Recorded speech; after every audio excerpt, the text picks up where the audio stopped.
Coming up tonight on YCN News, we have the results of Vermont's health survey. And the New London Winter Carnival is underway. Brattleboro selects a new town manager. For more news, weather, and sports, it's time for YCN, your local view.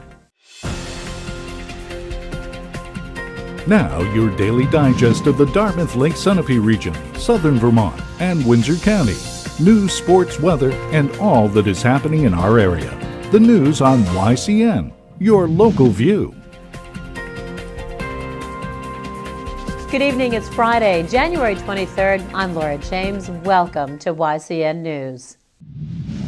Newport School Board members and the district superintendent, Earl Sussman, are not saying why Sussman is no longer the leader of SAU 43. The district covers Newport and Croydon, New Hampshire. What is being announced is that veteran educator Dr. Cindy Gallagher is now SAU 43's interim superintendent.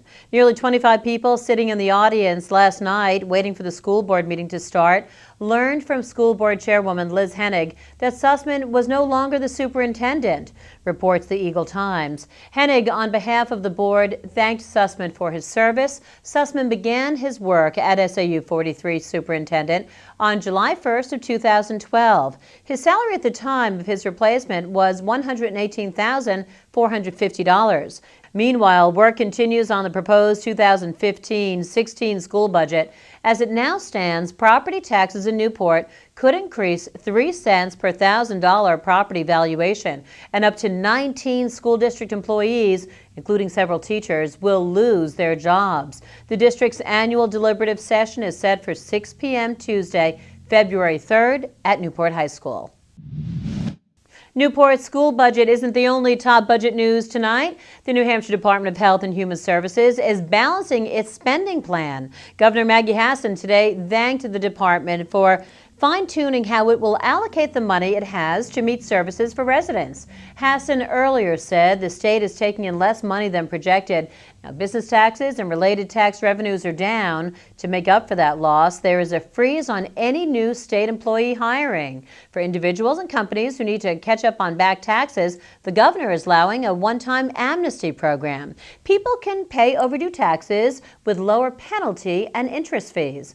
Other state departments affected by the budget gap include reducing money earmarked for the legislative and judicial branches, plus Fish and Game. The Healthcare Reserve Fund will also be reduced. Senate Finance Committee member Lou D'Alessandro also supports the work done today by Health and Human Service leaders to keep the budget balanced.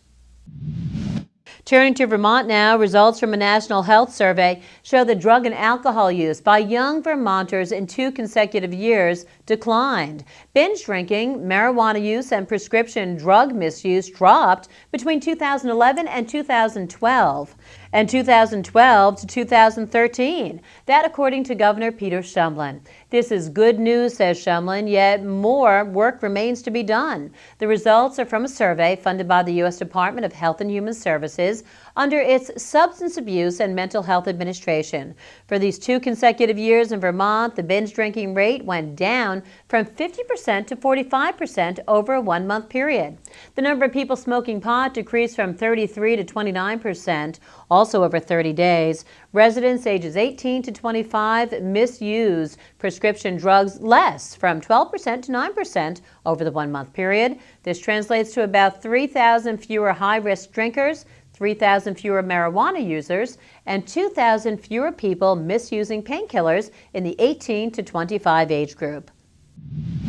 In other Vermont news, Governor Shumlin has formally requested aid from the Federal Emergency Management Agency to help with December winter storm cleanup for 10 out of 13 counties. Areas, including Windsor County, met the threshold required to apply for harsh weather cleanup help. If granted by the federal government, the feds would pay for 75% of damage costs, including money to repair power lines, roads, bridges, and remove debris. Winter came early to this region, first with the Thanksgiving Day snowstorm, but also on December 9th through the 12th. Many towns in the 10 affected counties were hit hard by winter weather. After the break, we'll learn more about the upcoming New London Winter Carnival. The YCN News continues in a moment. Welcome back to YCN News. I'm Laura James.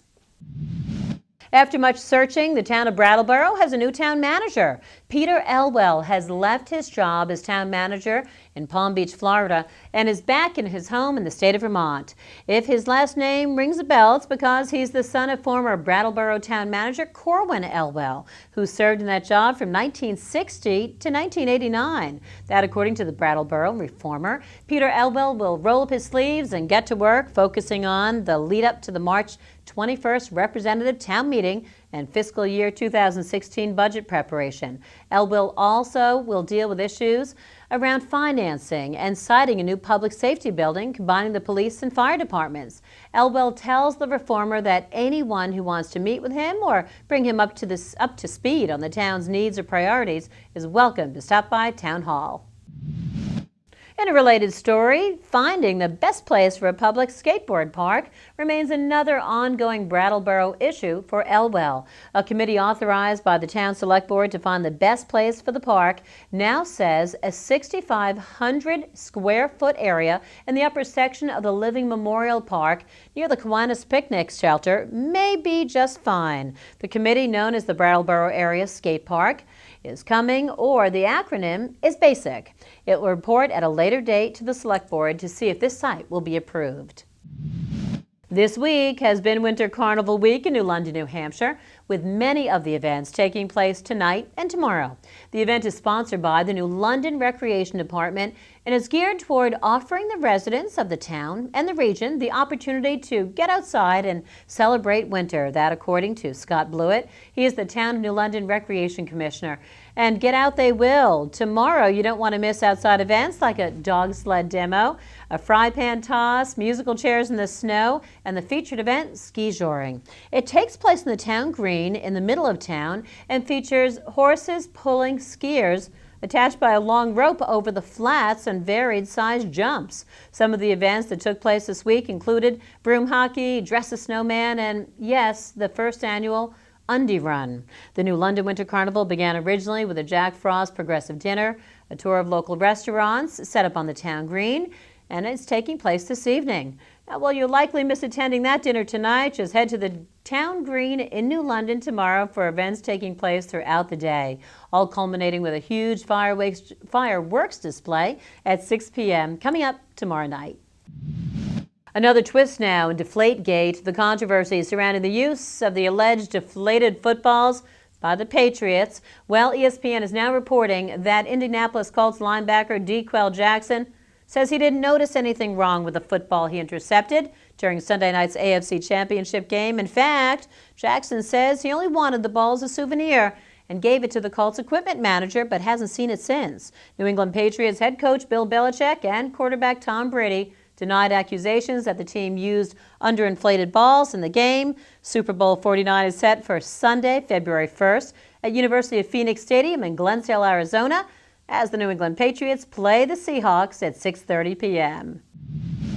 And before we say goodbye for the weekend, we are asking viewers to suggest a new term for when things go wrong, such in the Deflategate case. So what's a new catchphrase for the 21st century? Anything with gate at the end of a noun or a verb harkens us back to the days of former President Richard Nixon and the Watergate Hotel in Washington, D.C. So just let us know on our Facebook page. You can go to facebook.com/YCN News Now or send us an email at news@ycnnow.com.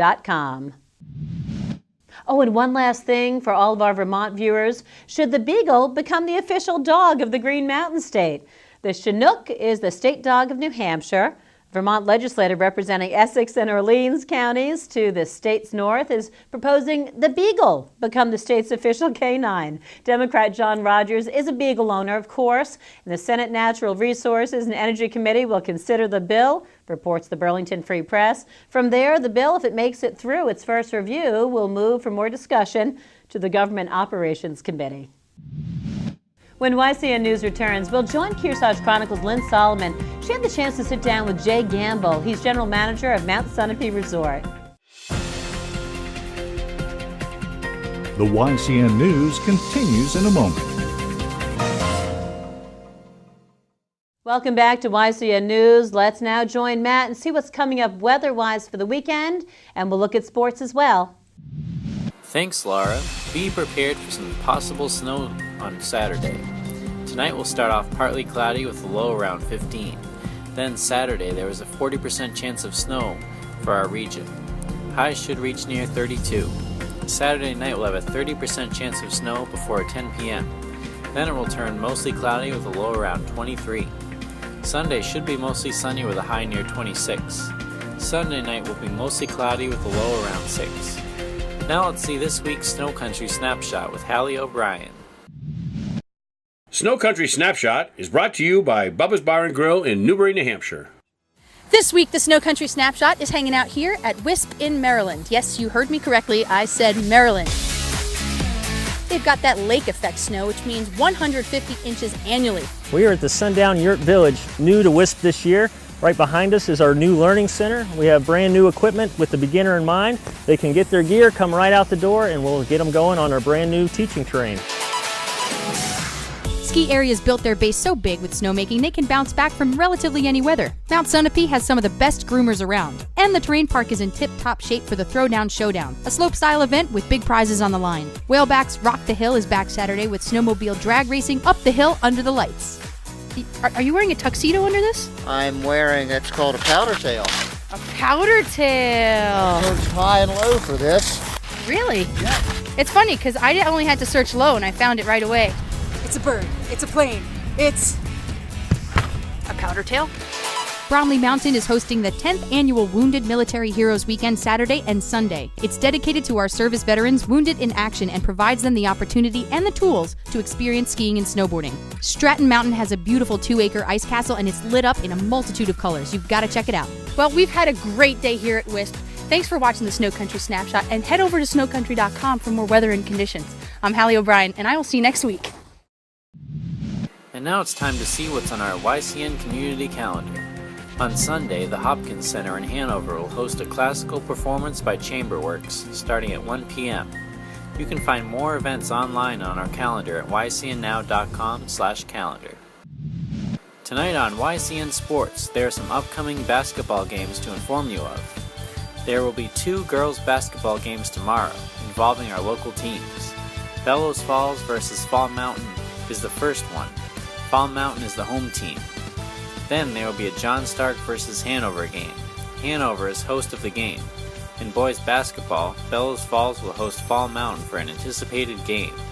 If you can, attend one of these games and cheer on your team. All of these games will take place tomorrow night. Thanks, Matt. When YCN News returns, we'll join John O'Connor and Lisa Cannell. They're going to have a look at this week's news and review, and I bet they'll be talking about response to President Obama's State of the Union address. The YCN News continues in a moment.